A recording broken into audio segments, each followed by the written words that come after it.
condensed summaries of all the previous 100 scriptures.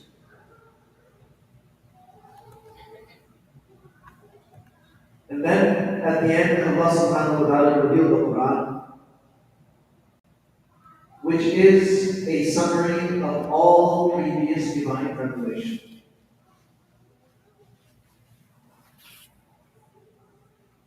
The Quran summarizes everything that was revealed to all the Anbiya alayhim salam. That's why the Quran itself says, مصدقا لما بين يديه من الكتاب ومهيمنا عليه. It confirms what was revealed before it, and it safeguards it. It protects it. If someone wants to know what exactly was revealed to Musa alayhi salam, Isa alayhi salam, Ibrahim alayhi salam, all they have to do is read the Quran. In fact, the Quran is the only place where the original message is still preserved. You want to know what was in the Torah as it was revealed to Musa alayhi salam? You want to know what was in the Psalms, the Zabur of Dawud alayhi salam? You want to know what was in the Gospel given to Isa alayhi salam? Read the Quran. It's all there.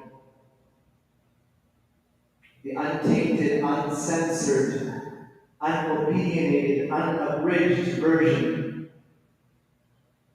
of the revelation of Allah. Then the Quran summarizes all of its topics in those surahs that are the Mufassalat. The Mufassal surahs are generally identified as the surahs from Surah Al-Hujurat to the end.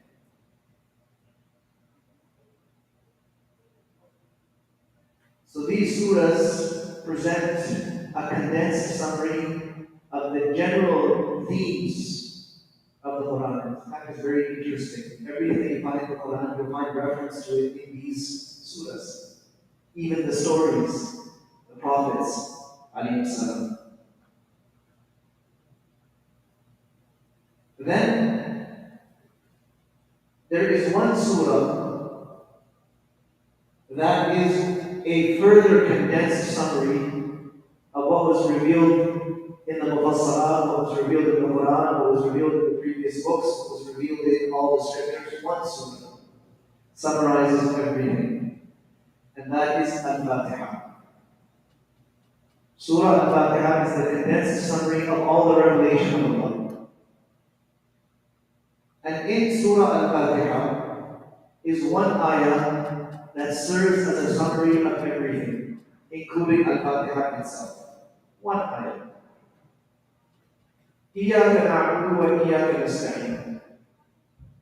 This is the hard summary, the condensed summary of everything that has been revealed to all the prophets alayhim salam.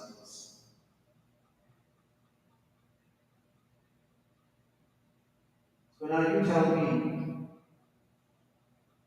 is there any better place for us to look for our identity? Is there any better place for us? This is our identity. This is who we are. This is what we are. And the whole Quran is there to explain what this means.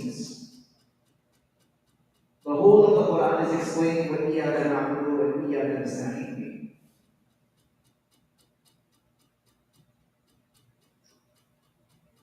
In إِيَّاكَ نَعْبُدُ, we are making a willful, voluntary submission to Allah subhanahu wa ta'ala.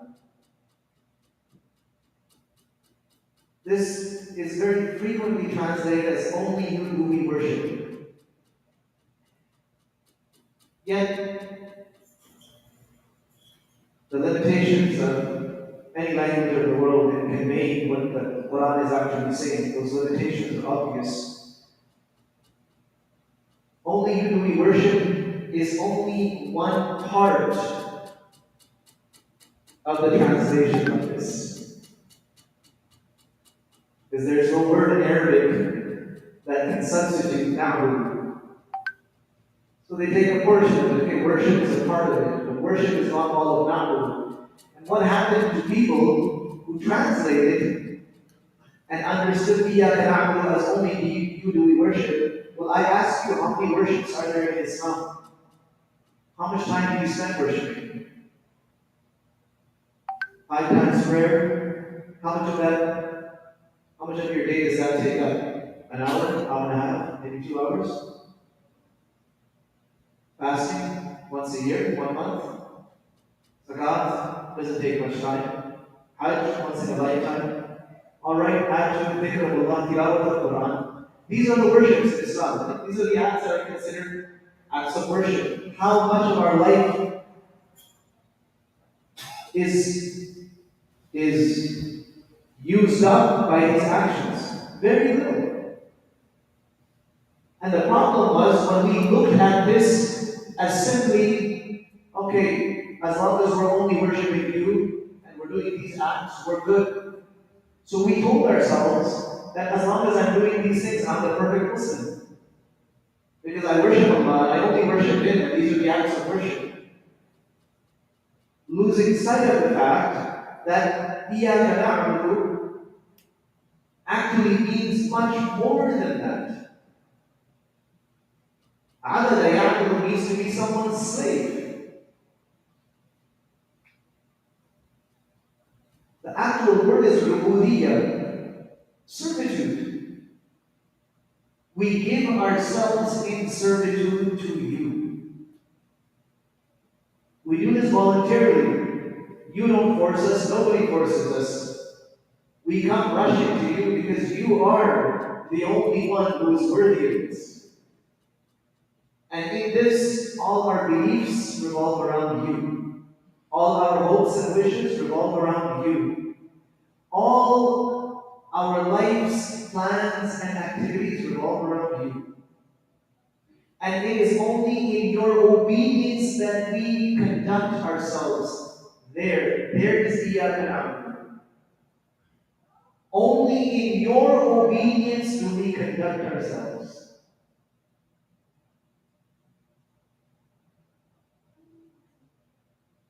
And this is an obedience that Allah doesn't need it from us. He doesn't require it.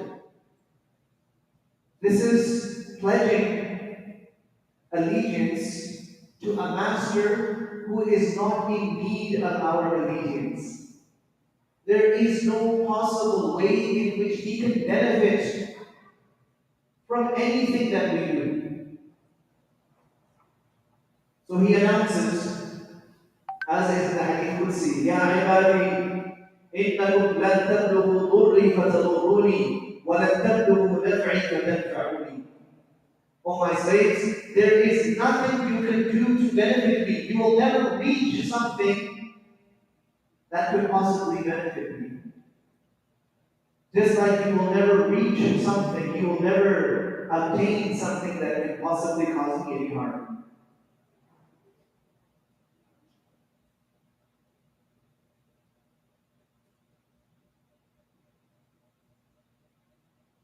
So this is a bond of servitude to a master who is not in need of us, but he's created us.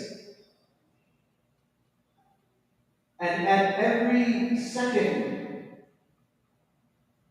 of our lives, he is nourishing us, nurturing us, maintaining us. If somebody were to ask Allah, what can I do for you in return? You will say, there's nothing you can do for me in return because I don't need anything. He is Ghani, Anil Alameen. He doesn't need any of this system. Oh Allah, we want to show. Okay, show me by recognizing who I am. Show me by acknowledging who I am and disacknowledging everything else. None of those things in your orbit, of your world, of your universe, can do anything for you, have done anything for you, unless I give it a command.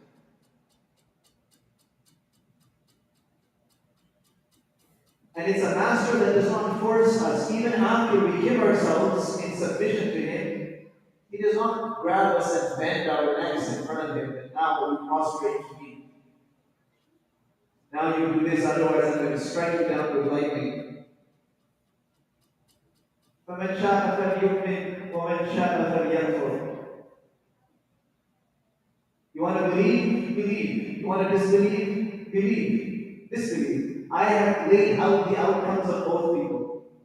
فَرِيقٌ فِي الْجَنَّةِ وَفَرِيقٌ فِي السَّعِيرِ. You want to make your abode with these people? This is the path. You want to make your abode with these people? This is the path.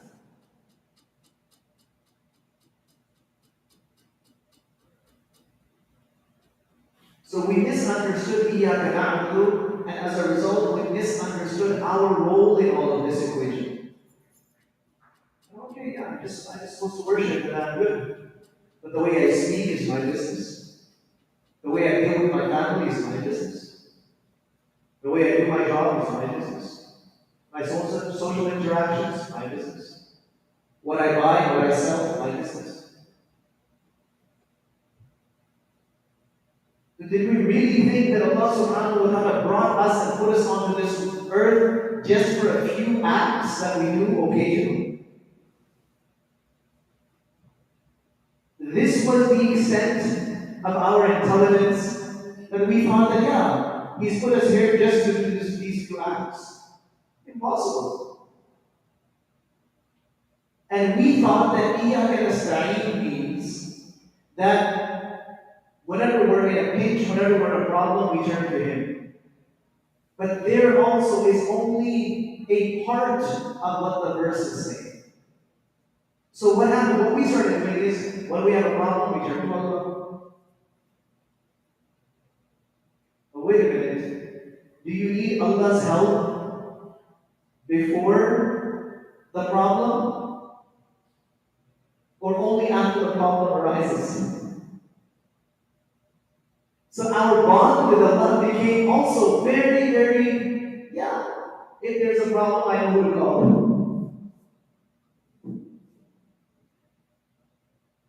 When you do that with the people of this world, you know, you're something wrong with your pipes, then you call the plumber, and something's wrong with your wiring, then you call the electrician, something wrong with something, you know who to call. What is this? Something wrong with your life, I know who to call. Look at what Allah subhanahu wa ta'ala says, Ista'inu. Ya ayyuhal ladhina amanu ista'inu. Take my help, it's there for you. How will Allah bis-sabri was-salah? Now read the tafsir of sabr and salah and you will understand that we're supposed to live lives that bring the help of Allah. That's what ista'inu means. Because sabr, at the time of difficulty, is only one type of sabr. Before that, there are two types of sabr. The first type is to remain consistent and persistent in the obedience to Allah. And the second is to remain consistent in staying away from the disobedience to Allah. These two come first, and then when a problem strikes, yes, then we are patient in the face of that problem. So we miss out 2/3, we try to hold on to 1/3, and who knows what we really have in our hands. And Allah says, As-salah. So is it going to be that we only pray salah when we have a problem? So you see, what we've done is from every part of deen, we've taken a little bit. Little from here, little from here, little from there. We're holding on to these little pieces without trying to grab the whole thing and become that person. And because of that, we have not been able to truly identify who we are. And because of that, the mandate for our lives is not truly clear. And because of that, we compromise so much of ourselves for any interest. For any interest. Any worldly interest comes along, we are so quick on giving them. So it's time to re-establish our connection with this إِيَّاكَ نَعْبُدُ وَإِيَّاكَ نَسْتَعِينُ, which is a declaration of faith.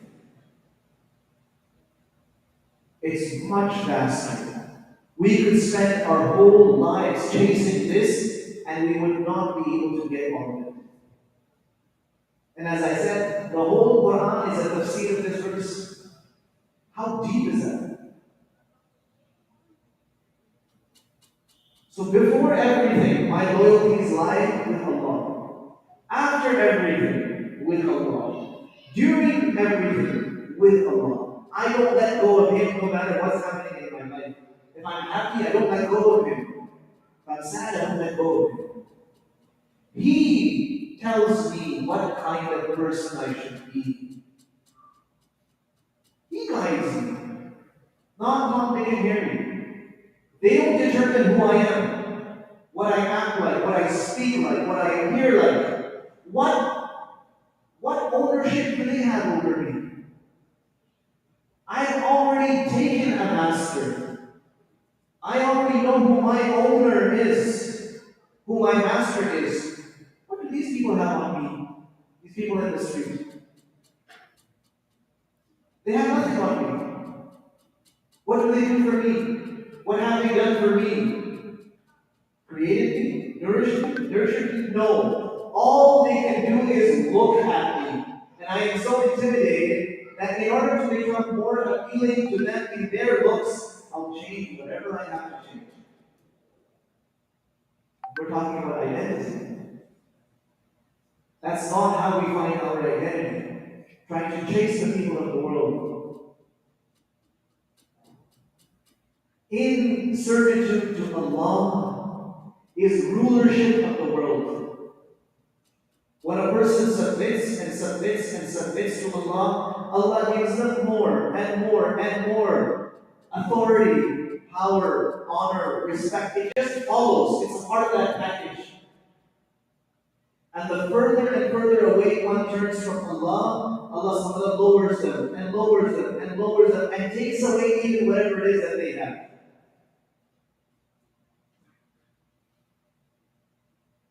मैंने इकबाल से ये बंदगी खुदाई वो बंदगी गदाई या बंदा है खुदावन या बंदा है ज़माना. This servitude will lead you to authority and glory. That servitude, the servitude of people, of mankind, their systems, it will make you into a slave. It will lower you and disgrace you. So he said, choose.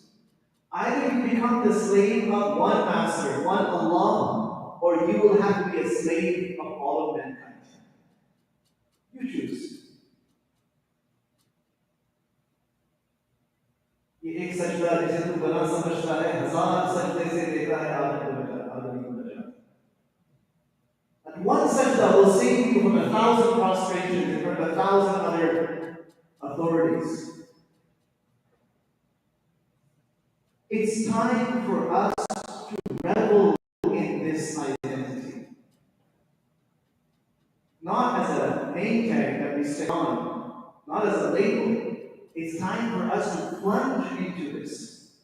That we are the slaves of Allah. All our loyalties are with Him. And then you will see what kind of person Allah subhanahu wa ta'ala leads us to be. Now, next part of this surah is a dua. And it is the dua that has been made compulsory for all Muslims. It is the only one dua that is fard in Islam. Only one. اهدنا الصراط المستقيم.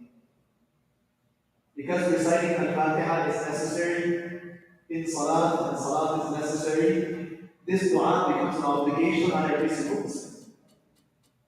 So let's take a look at this a little bit. Because now that we've understood who we are, we need to know what path we're going to follow.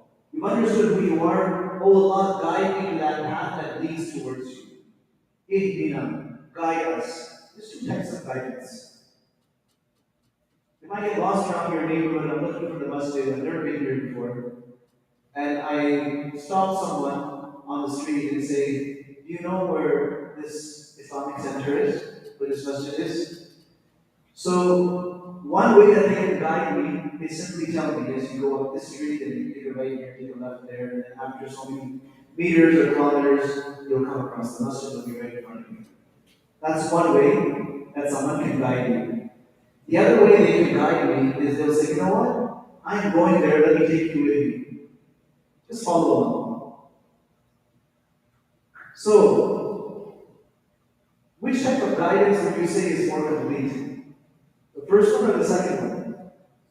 Second one, right? Very little chance of getting lost unless I do something silly. Unless I deliberately not follow that person. But this is complete and perfect guidance. Similarly, there are people that Allah subhanahu wa ta'ala showed the path. Showed them. They still got lost. This is the first type of guidance where the instructions are given. وَأَمَّا ثَمُودُ فَهَدَيْنَاهُمْ. Allah says, Thamud, we didn't leave them alone. We gave them the guidance. فَاسْتَحَبُّوا الْعَمَى عَلَى الْهُدَى. But they chose to be blind rather than to see the path. So one level of guidance is you have the information and this is how you get to your destination. And the other guidance is the guide actually takes you there. When we seek Ihsan, we don't want to just know about the path. We want Allah to take us onto the path. This is the first thing. Ihsan. The second thing is, this is something that involves all of us. Even though we all recite Al-Fatiha by ourselves, it's ihdina. The implications are communal. Implications are for all of us. All of us are affected by it. So guide all of us, because if there's only me and the rest of the people are misguided, then who am I going to look up to? How am I going to stay on the path? So guide all of us. Number 3, as-sirat. As-sirat. There are many words in the Arabic language that mean path. Many of them. Several of them are in the Quran.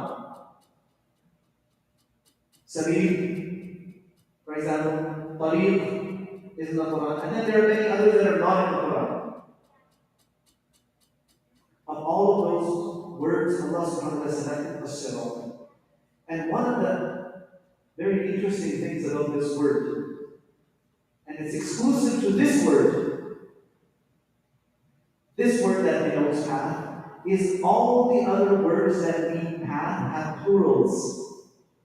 As-sirat has no plural in the Arabic language. There's no plural.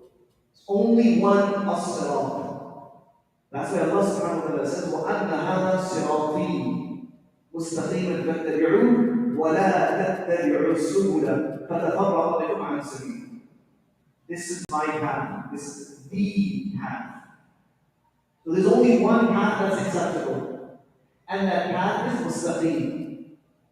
Mustaqim we usually translate as straight. But again, we're stuck with the limitations of other languages. Straight is only one part of the meaning of mustaqim.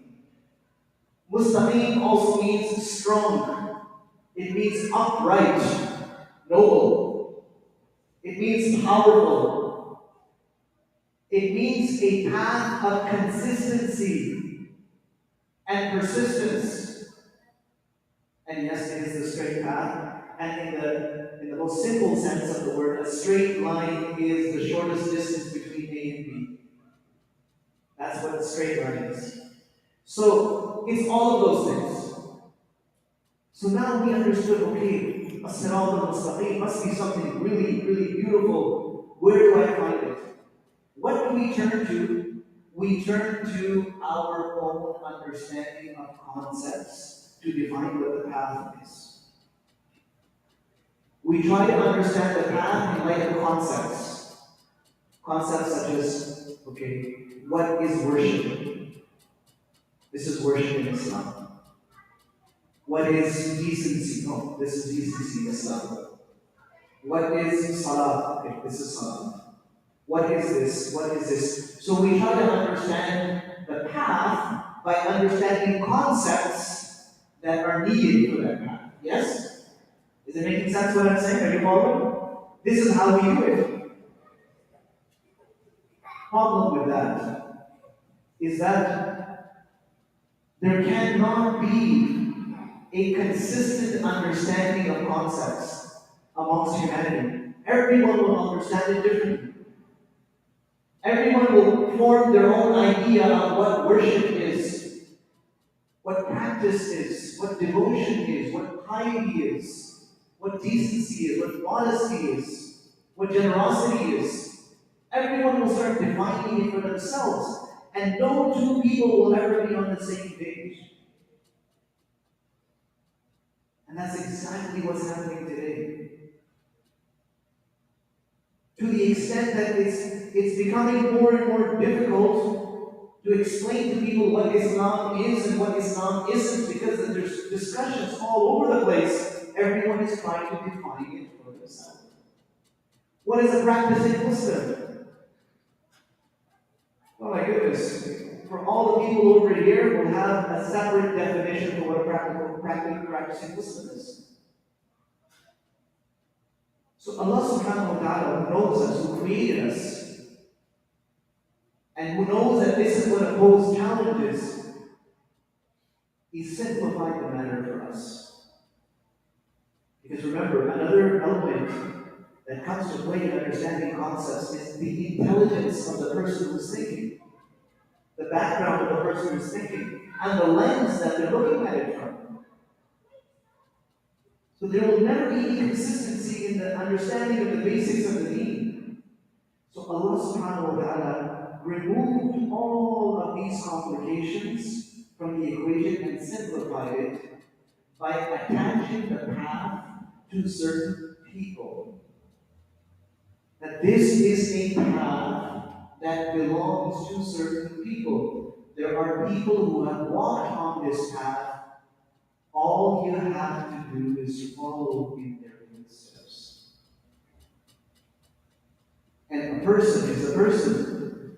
Their life is known to you. Their qualities are known to you. It's so much easier when you have someone to copy. Because you know what that action is supposed to look like, and then you just copy it until you're able to do it in the same way.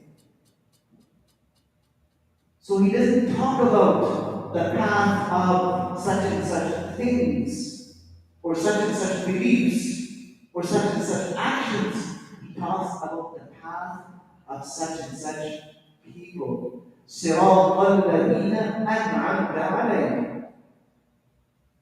We want the path of those people that you have favored. All of the clutter of the discussion is put to one side. This path is all about people. It's all about a certain category or a certain type of people. And here, with brevity, the Quran simply says, الَّذِينَ أَنْعَمْتَ عَلَيْهِمْ. You have favored them. But then the question arises, which favors? Allah has favors on everyone. Allah has favors on all of us. Is wealth not a favor of Allah? Is health not a favor of Allah? Is family not a favor of Allah? Is honor and distinction not a favor of Allah? Is physical strength not a favor of Allah? And it goes on and on. Power, authority, prominence, are these not all favors of Allah? So the Quran in Surah An-Nisa delineates for us which favors and which favored people. وَمَن يُطِعِ اللَّهَ وَرَسُولَهُ فَأُولَٰئِكَ مَعَ الَّذِينَ أَنْعَمَ اللَّهُ عَلَيْهِم مِّنَ النَّبِيِّينَ وَالصِّدِّيقِينَ وَالشُّهَدَاءِ وَالصَّالِحِينَ وَحَسُنَ أُولَٰئِكَ رَفِيقًا ذَلِكَ الْفَضْلُ مِنَ اللَّهِ وَكَفَىٰ بِاللَّهِ عَلِيمًا. Four categories of people. These are الَّذِينَ أَنْعَمْتَ عَلَيْهِمْ. When we're asking Allah for the path, we're actually asking Him that make us able to follow these four categories. النبيين, الصديقين, الشهداء, الصالحين. That's it. And the lives of all four categories of people have been presented in the Quran. They have been shared by Rasulullah sallallahu alaihi wasallam.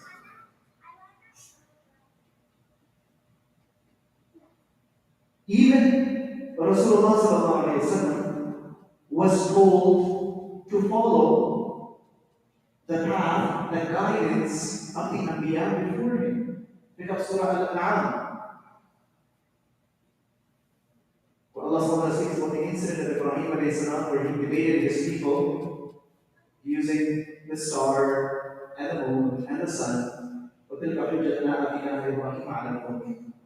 And then Allah subhanahu wa ta'ala says, وَوَهَبْنَا لَهُ إِسْحَاقَ وَيَعْقُوبَ كُلًّا هَدَيْنَا وَنُوحًا هَدَيْنَا مِن قَبْلُ وَمِن ذُرِّيَّتِهِ دَاوُودَ وَسُلَيْمَانَ وَأَيُّوبَ وَيُوسُفَ وَمُوسَى وَهَارُونَ وَكَذَلِكَ نَجْزِي الْمُحْسِنِينَ وَزَكَرِيَّا وَيَحْيَى وَعِيسَى. And it goes on. وَإِسْمَاعِيلَ وَيَسْعَ وَيُونُسَ وَلُوطًا. Allah subhanahu wa ta'ala lists all of these Anbiya alayhi salam, and He says,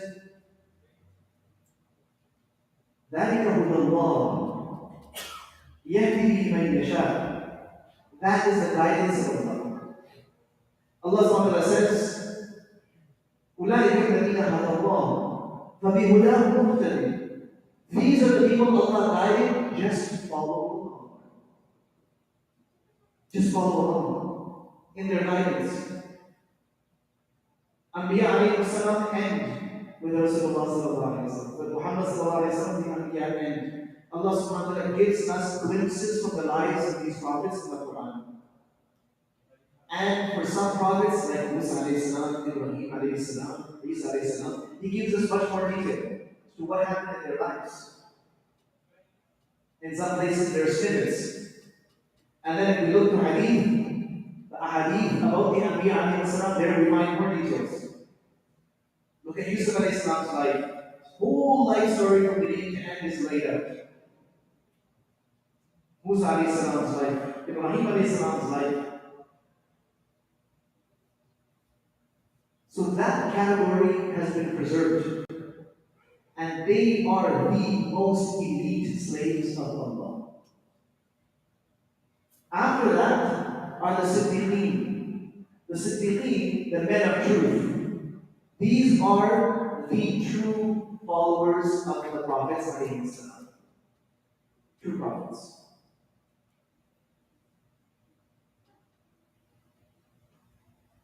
Men of truth. Ash-Shuhada, those who gave everything of theirs for the sake of Allah, including their lives. Not necessarily Anbiya alayhi salam. The story of Habib al-Najjar in Surah Yasin is an example.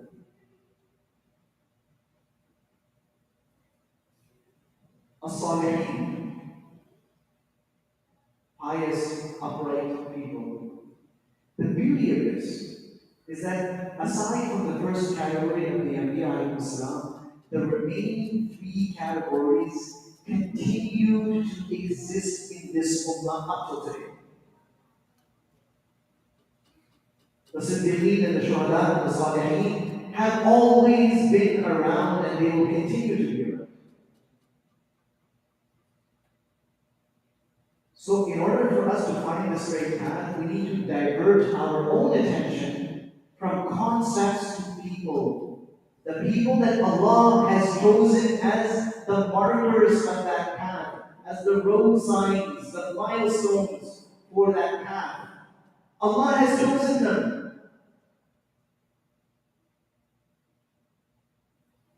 But we, because we do not understand this, we spend our lives trying to understand concepts in and of themselves. So I'll study Salat as an example, and I'll pray Salat as best as I can. But I don't have the Salat of Rasulullah, the Salat of his Sahaba. So many of whose Salat has been explained in great detail in the Ahadith. And the Salat of the pious people in the Ummah all the way up till today, because I don't have that, there's no standard for myself. And I have no way of improving my salat because I don't have their salat in front of me.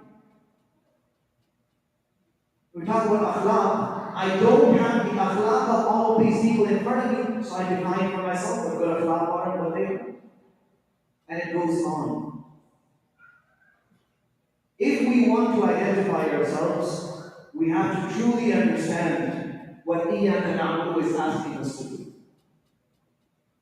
And secondly, if we want to find ourselves and our future progenies on the straight path, then we'll have to understand where to find the path as Allah has defined it, not the way you and I want to find it. And that compels us to now immerse ourselves into the lives of these people and get closer and closer and closer. Now I have a standard. Who do I measure my akhlaq against? Who do I compare myself to? What is the gold standard? What am I really trying to be like? At the end of the day, everything comes down to what kind of person I became through this meeting. What kind of person are we becoming? For that, we need the right kinds of people in front of us as models. And for the last few centuries, especially because of various elements, we don't have time to talk about all of them, the Ummah has been systematically detached from those people that Allah SWT set as markers of the straight path. We're distracted, we've been talking about all the wrong things. We've been talking about all the wrong things. And that's why we find ourselves in a position today where we are so confused about need, each person is more confused than the next. And mistrust was built into us. Doubts and suspicions were introduced into our hearts, and we welcome them.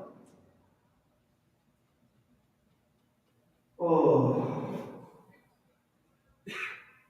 it's time to come back to the straight path. It's time to start reconnecting with those categories of people. Al-Nabiyyin, As-Siddiqeen, Ash-Shuhada, As-Salihin. The stronger our connection is with them, the more the chances that we are on the straight path. And the further we are from them, who knows what we're doing. Look at the words of Abu Bakr radiallahu anhu when people questioned what he was doing. He said, I'm just doing what I saw Rasulullah that I learned from him. People questioned Umar radiallahu anhu. He said, look, I have two companions. I had two companions. They walked on the path and they reached their destination. If I follow the same path, I'll reach the same destination. If I follow another path, I can't reach their destination. I'm just here to follow them. And like this, it continues, it continues, it continues. Everything leads us to Rasulullah sallallahu alaihi wasallam. The ultimate guide. So may Allah subhanahu wa ta'ala enlighten our hearts and our minds.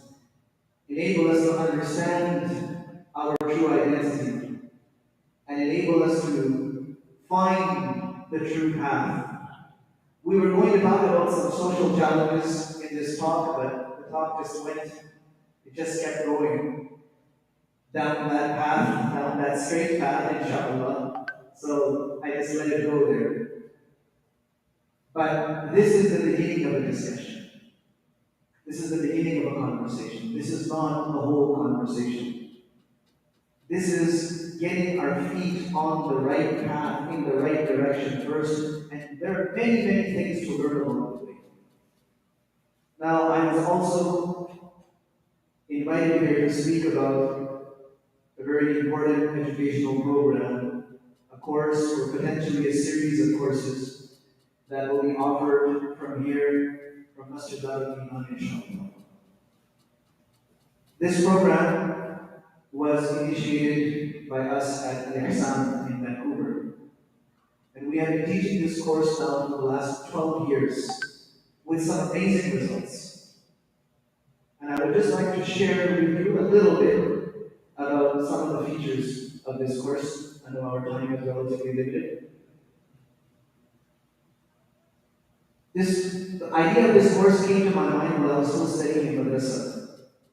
And I wrote it down and I showed it to my teachers, and they were very, very happy and excited about it.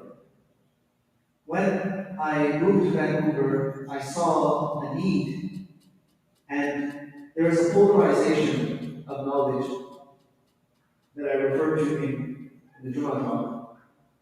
Where there are, in every community, there are a couple of people, a few people that are very knowledgeable. And then you have the overwhelming majority who are not very knowledgeable. Amongst them, you'll find many people who know the basics, and many who don't even know the basics. So this polarization of knowledge creates many problems for us.